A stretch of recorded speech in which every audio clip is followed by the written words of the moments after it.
Escuchen, en este esquema, en este dibujo, que está basado a su vez en Mateo 7, versículos 13 y 14, que son las palabras que dijo nuestro Señor Jesucristo en Mateo 7, versículos 13 y 14. Cristo dice, entrad por la puerta estrecha, y advierte el Señor, nos indica el por qué hay que entrar, porque ancha es la puerta y espacioso el camino que lleva al infierno, a la perdición, y muchos son los que entran por ella. Porque estrecha es la puerta y angosto el camino que lleva a la vida, al cielo, la vida eterna, y pocos son los que lo hallan. En el original dice, son pocos los que lo están encontrando, el camino angosto que va rumbo a la vida. Bueno, el hecho es que en Mateo 7, versículo 21 al 23, nuestro Señor Jesucristo dice, no todo aquel que me diga, Señor, Señor, entrará en el reino de los cielos, sino el que hace la voluntad de mi Padre que está en los cielos. Entonces hay que explicar qué sería hacer la voluntad del Padre. ¿Cuándo una persona estaría haciendo la voluntad del Padre? Estaría cumpliendo con la voluntad del Padre. No todo aquel que me dice, Señor, Señor, entrará en el reino de los cielos, sino el que hace la voluntad de mi Padre que está en los cielos. Muchos me dirán en aquel día. A ver, hagamos un pequeño análisis. ¿Quiénes son los únicos que pueden decir de Cristo Jesús, Señor, Señor? ¿Quiénes son los únicos? Las únicas personas que pueden estar diciendo ahora, Señor Jesucristo, my Lord, mi Señor, mi Salvador, yo te adoro, Señor, Señor. ¿Los budistas? No. ¿Los ateos del mundo? ¿La gente escéptica, incrédula? ¿Los mundanos? No, tampoco. ¿Los musulmanes? Tampoco. Los musulmanes creen en Satanás. Son los que van a decapitar a los cristianos durante la tribulación. Los islámicos que están pasando para este lugar de acá. Y los pobres israelitas están saliendo de Nueva York a reprobar Jerusalén, a repoblar Jerusalén, Israel. Se está cumpliendo lo último. Ya están siendo repatriados todos los israelitas que estaban rezagados, producto que los musulmanes lo están amenazando. Porque los musulmanes van a ir en contra de los cristianos que se queden durante la tribulación y contra los judíos. Van a ser los instrumentos del anticristo. Porque los musulmanes son siervos del anticristo, los que decapitan a los cristianos. Ellos tienen que decapitar a los que son infieles a Satán. Satán es Alá Akbar.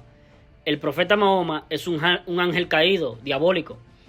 Entonces, en Mateo 7, versículo 21 al 23, los que dicen, Señor, Señor, son los cristianos. Pero los cristianos que no alcanzaron a tener fe en el Evangelio. Creyeron, pero no alcanzaron a aportar fe a su creer. Creyeron en vano. Es por eso que en 1 Corintios 15, versículo 1 al 7, advierte el apóstol Pablo. Hace una advertencia.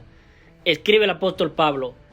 Y os hago saber, hermanos, el Evangelio que os prediqué, el cual también recibisteis, en el cual estáis firmes, estáis en pie, mediante el cual sois salvos si os asís a la palabra que os prediqué, a no ser que en vano creísteis. Ahí está colocando una advertencia el apóstol Pablo. Si es que prestaste oídos a mi anuncio, si ustedes le van a prestar oído a anuncio diferente al mío, ustedes no van a ser salvos. Tienen que prestar oído a mi anuncio, si os asís, si os agarráis a este anuncio. Aquí ustedes tienen que depositar su fe en este anuncio. A no ser que en vano creísteis. No ser que hayas prestado oído a este anuncio y lo hayas creído, sí, pero exento de fe. Porque aquí fue como Cristo nos dio la vida eterna, muriendo por nuestros pecados. Entonces tú has creído que a través de este sacrificio, en donde Cristo murió por los pecados de nosotros, conforme a las Escrituras, y que fue sepultado, y que ha sido resucitado al día tercero, conforme a las Escrituras, eso está en 1 Corintios 15, versículo 13 y 4, de esa manera Cristo nos dio la vida eterna, y tú has creído, pero no plenamente convencido. O sea, para ti, este sacrificio no ha bastado finalmente para por fin tú tener vida eterna, porque según tú, lo que según tú va a bastar es lo que hizo Cristo, más que tú vivas una vida en santidad, que dejes de ser tibio, que permanezca cual pámpano en la vid, porque si no eres cortado y echado al fuego, según tú. que vivas una vida en santidad, porque si no, no verás a Dios. Y entonces cumpliendo con otros requisitos más inventados por ti, para por fin tener vida eterna.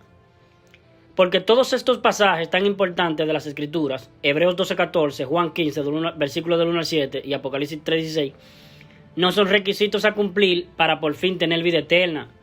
Es una enseñanza, pero no es un requisito a cumplir para por fin tener vida eterna, como tú lo estás creyendo. Porque tú no has creído del todo que ya Cristo te dio vida eterna cuando Él murió por tus pecados en la cruz, sino que según tú tienes que creer lo que Cristo hizo en la cruz, más tú tienes que dejar de ser tibio, porque si no te vas a ir al infierno según tú. Entonces tú estás creyendo en vano, estás creyendo exento de fe, estás creyendo no plenamente convencido que este sacrificio realizado por Cristo en la cruz fue todo suficiente para cumplir Cristo la promesa que nos hizo de darnos vida eterna, la inmortalidad, mediante este acto, mediante el hecho de que Cristo murió por los pecados de nosotros. No ha heredado la inmortalidad mediante este acto, mediante el Evangelio. Tú lo has creído, pero no plenamente convencido. Entonces eres cristiano. Eres un cristiano, pero exento de fe.